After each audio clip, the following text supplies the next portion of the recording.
raha te hisitraka le tena fiainana miaraka amin'Andriamanitra ianao, raha tena te hanana antoka amin'ny mandrakizay ianao ka tena te hita le fiainana be dehibe sy fiovana, fibebahana dia fitsipikara-panahy, lalana tokony hodiavana.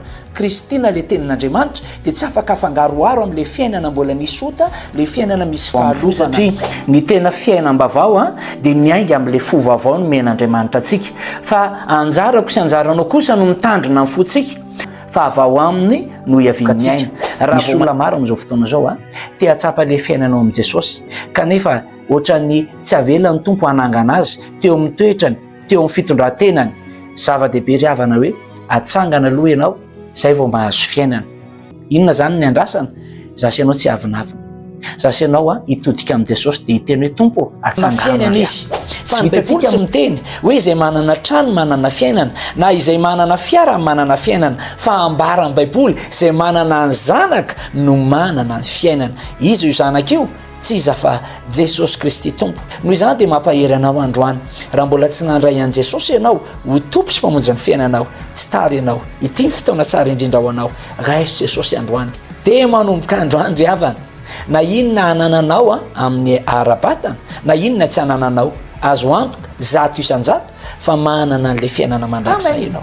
Izany fomba ankiray hoentin'Andriamanitra mitondra fandraisana ho anao, ovany ny fomba fijerinao ny atinao. Ianao kosa ry havana dia mahita fa no anaty tafiotra azy, mahita lalaka ivoany ianao, na ranomasina mena azy, mahita autoroute-ny fandresena ianao hoe saty zany miova ny fomba fijerinao. Mitombo taona. Ny zavatra rehetra zany dia misy zavatra ohatran'ny miova, fa ny fiainanao amin'Andriamanitra tahaka ny fipoakandro maraina, me mamiratra, me mazava, me misonitra mandra-pitsenantsika an Jesosy any amin'ny lanitra.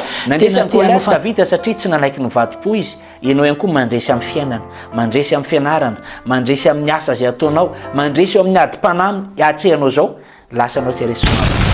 Pasteur Tojo RANAIVOARIMANANA, tompon'andraikitra manokana ny fandaharana Fiainam-Baovao, izay efa fanaraka ohatra amin'izay eto amin'ny Mctv dia faly miaraba manokana ny malagasy tsy vaky volo, faly miaraba ny kristianina isa-tokantrano isam-batan'olona, arabaina tratran'ny taona vaovao 4 tonononay manokana amin'ny anaran'i Jesosy Kristy tompo fa ho taona ny fanandratan'Andriamanitra ao amin'ny fiainanao ity taona ity. Indrindra manko ny salamo 1:7 anandratra azy any amin'ny avo satria malala ny anarako izy.